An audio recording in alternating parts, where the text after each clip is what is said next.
할렐루야.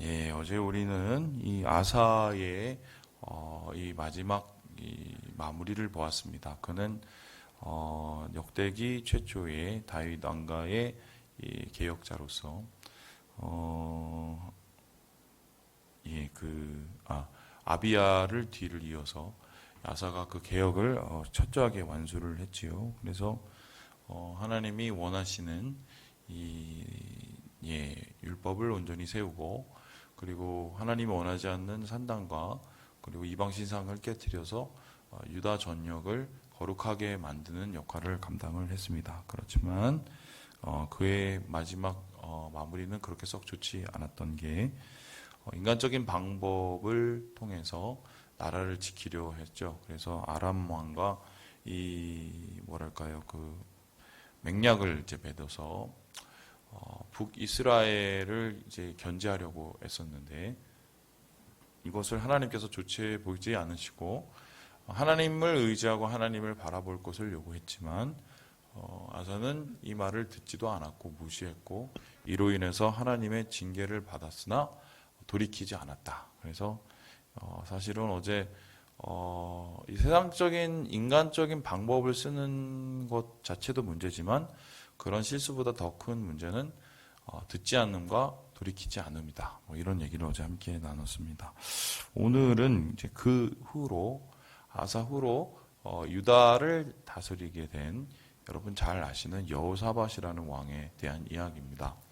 이 여호사밧은 이 말의 뜻이 뭐냐면 여호와께서 심판하신다라는 뜻입니다. 그러니까 심판자라는 뜻인데, 심판자라는 뜻이 무서운 뜻도 되지만 이건 재판에 관계된 거죠. 그럼 재판이라는 것은 무엇입니까? 법을 다스리고 법을 적용하는 사람을 뜻합니다. 그런데 이러한 여호사밧이라는 이름과 그의 인생, 그의 개혁의 인생이 비슷했던 이유가, 여호사밧이 가장 주의를 기울여서 유다를 개혁한 방법이 바로 율법을 통한 개혁이었어요. 그러니까 물론 이전에 아사나 아비야도 그런 개혁을 단행하기는 했으나, 그 단행이 어떻게 보면은 잠시로 머물던가 아니면 그냥 소규모의 이벤트로 끝나는 경우도 있었습니다. 그런데 여호사밧의 개혁이 그의 아버지 혹은 할아버지의 개혁보다 훨씬 더 좀 이렇게 중요하고, 또 훨씬 더 많은 사람들에게 이 영감을 주었던 이유는 무엇이냐면, 바로 하나님의 기준, 하나님의 율법의 기준 위에서 나라를 다시 세우게 되는 것입니다.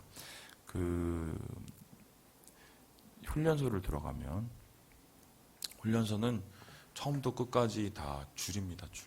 그래서 줄을 잘 서야 잘 먹어요. 그래서 저번에도 저희 청년이 한 명 갔을 때, 목사님 제가 걔를 데리고 이제 너 뭐 먹고 싶냐 했더니 스시가 먹고 싶다 그래서 스시를 사줬어요. 예, 이제 어차피 뭐 들어가면 못 먹으니까 사주는데, 뭐 이제 물어봤어요.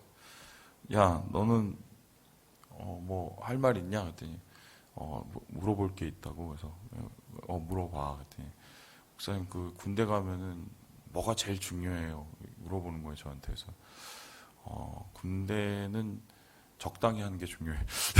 그래서 그거 말고 중요한 게 뭐냐면서, 줄을 잘 써야 된다. 줄을. 그래서 줄을 어디에 쓰냐에 따라서 엄청 고생할 수도 있고 좀 적당히 고생할 수도 있습니다. 근데 이제 그 항상 이게 좀 요령인데, 참 이런 얘기하면 좀 그러네요. 그 훈련할 때 어디 쓰는 게 제일 좋냐면 기준줄에 쓰는 게 제일 좋습니다. 이제 애가 기준만 하잖아요. 그러면 이제 뭐 양쪽으로 벌려 뭐 그러면 이제 막 벌렸다가 또 늘렸다가 벌렸다 늘렸다 이걸 막 계속 반복을 하고, 근데 기준줄에 있으면 별로 안 움직여요. 그다음에 이제 그 뭐 어디 뭐 이제 저걸 뭐 어디 뭐 그 얼차려를 주고 막 그래도 기준줄에 있으면 좀 낫습니다. 그리고 그래서 줄을 어떻게 서야 됩니까? 그래서 기준줄에 쓰되 중간에 서라. 앞에 이제 너무 튀지 않고. 왜냐하면 이제 그 기준이 없을 수가 없죠. 어떤 일을 하거나 어떤 뭐 훈련을 할 때도 사실 그 기준에 따라서 그 훈련의 강도나 그 훈련의 이 여러 방법들이 정해지지 않습니까? 나라를 다스리거나 또 하나님의 뜻을 행할 때도 사람은 항상 기준이 필요해요. 기준. 그 기준을 제시하지 않으면 어떻게 되냐면 이게 뭐 이 정도면 됐겠지 하면서 자기 해석들이 있단 말입니다. 그러면 자기 기준에 따라서 행동을 하는 경우가 많기 때문에 그 자기 기준이 하나님의 기준이라고 스스로를 판단을 하지만 나중에 뚜껑을 열어보면은 내 기준과 하나님의 기준이 상당히 차이가 있는 것을 경험할 때가 많죠. 그래서 신앙생활은 항상 우리의 기준을 하나님의 기준에 맞춘다고 할 수 있겠습니다. 그래서 삶의 기준, 신앙의 기준, 우리가 살아가는 가치의 기준이 하나님이 원하시는 기준에 맞춰지는 건데요. 그래서 그 모세가 이스라엘 백성을 끌고 시내 산에 도착했을 때 제일 먼저 하나님께서 하신 것이 무엇입니까? 그들과 계약을 했고 그 계약서를 돌 위에 새기는 거였어요. 그것이 바로 여러분 잘 아시는 십계명이죠. 십계명을 특별히 돌 위에 양 돌 위에 세웠는데 1계명부터 4계명까지는 아마 한 돌에 그건 이제 하나님과 인간에 대한 관계이죠. 그리고 5계명부터 10계명까지는 인간과 인간과의 관계의 문제를 이렇게 다뤘을 텐데 어쨌든 그 두 돌판을 돌 위에 새긴 이유는 이거는 명백한 기준이죠.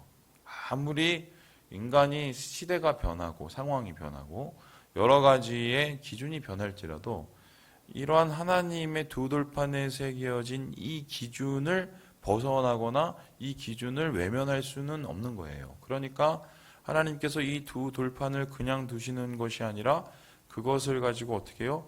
언약궤에 넣으라고 하고 그것을 평생을 기념하고 보관하라고 한 이유가 무엇이냐면 이스라엘 백성이 신앙을 한다는 것은 결론적으로 하나님의 그 기준 위에서 살아가고 그 기준 위에 자기의 기준을 올려놓는 것을 뜻하기 때문입니다. 그래서 무슨 구약 시대의 캐캐 묵은 십계명이 오늘날 뭐가 중요할 거냐라고 생각할지 모르겠지만 여전히 그 십계명은 유효하고요.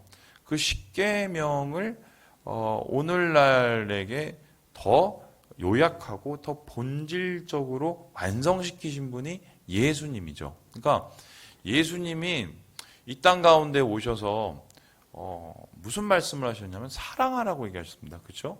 그 사랑은 뭐냐면 하나님을 사랑하는 것이고 이웃을 사랑하는 것이 예수님의 계명, 이게 새로운 계명이라고 그러는데 새로운 계명을 예수님께서 구약을 다 물리치고 막 뚝딱뚝딱 하면서 예수님이 딱 만든 게 아니라 십계명의 그 두 파트의 그 돌판의 계명을 일종의 본질적인 것을 이렇게 더 드러낸 거죠. 그래서 십계명을 요약하면 결국 뭐냐? 하나님 사랑, 이웃 사랑 이거거든요.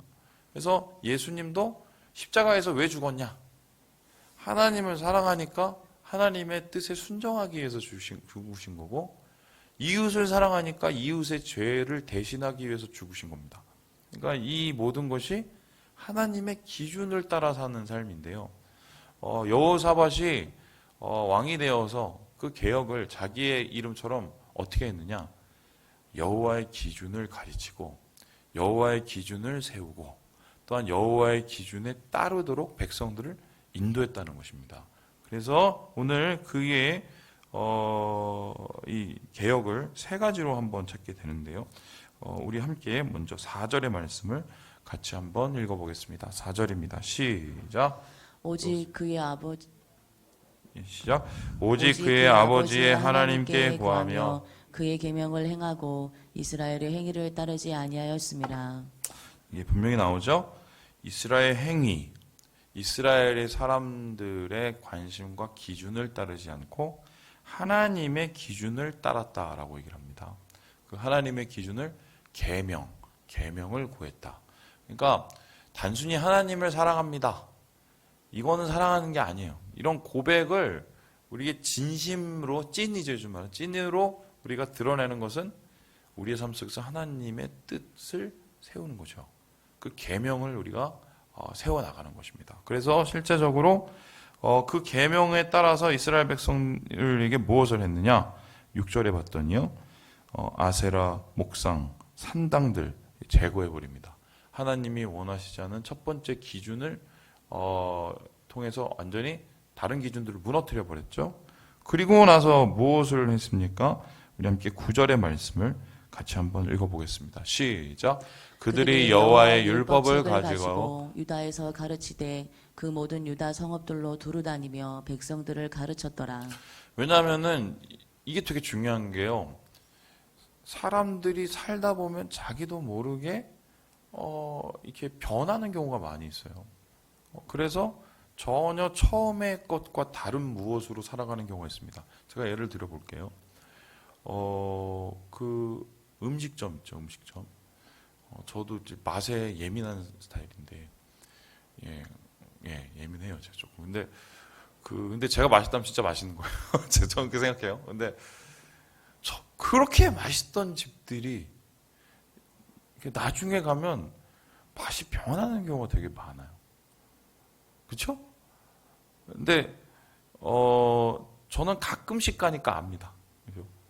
그리고 띄엄띄엄 이제 가니까 옛날의 맛을 기억하고 그 맛을 돌이켜서 이제 딱 먹어보면 달라요. 그죠? 이게 그분들한테 이제 맛이 달라졌어요라고 말을 하는 경우가 잘은 없었지만 제가 너무 안타까워서 몇 번 얘기했던 적이 있습니다. 맛이 조금 바뀌었다. 그랬더니 굉장히 좀 이렇게 기분이 나빠하시더라고요. 근데 이제 아끼는 마음에 그랬는데, 근데 왜 그랬을까 한번 생각을 해보죠. 생각해보죠.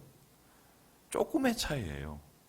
그러니까 처음에는 그 맛을 유지하려면 어떻게 합니까?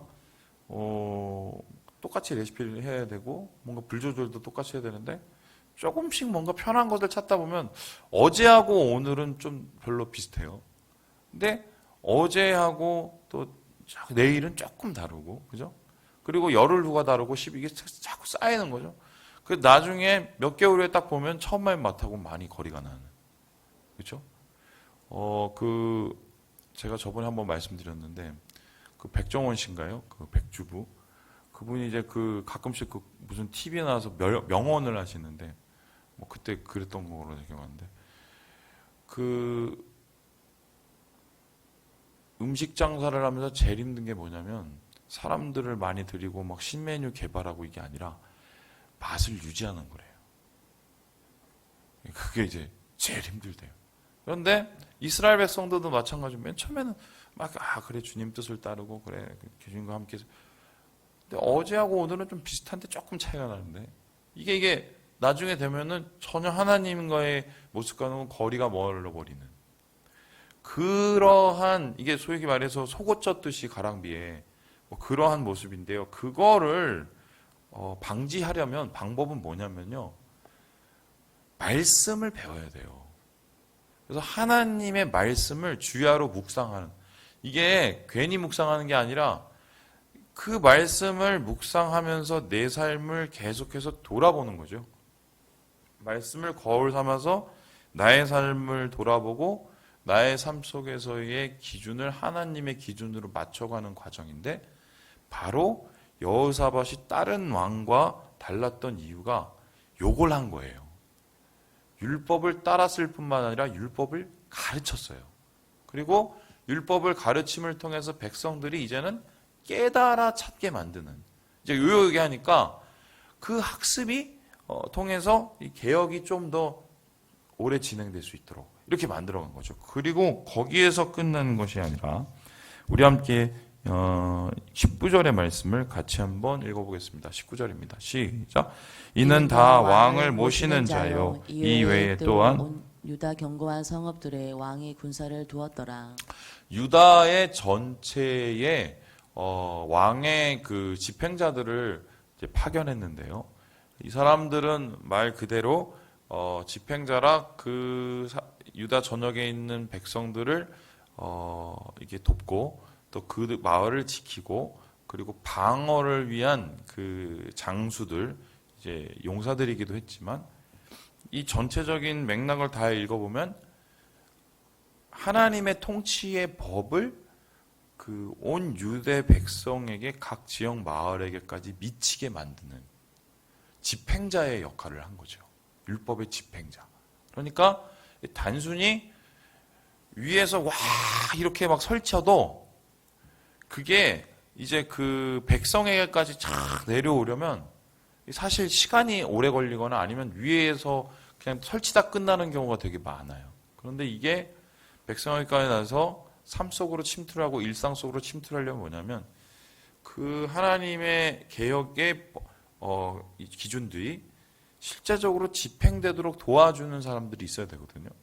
그런데 지금 여호사밧은 그러한 이 율법을 지키고 율법을 가르칠 뿐만 아니라 율법을 행할 수 있는 사람들을 유다 전역에 다 세워놓은 거예요.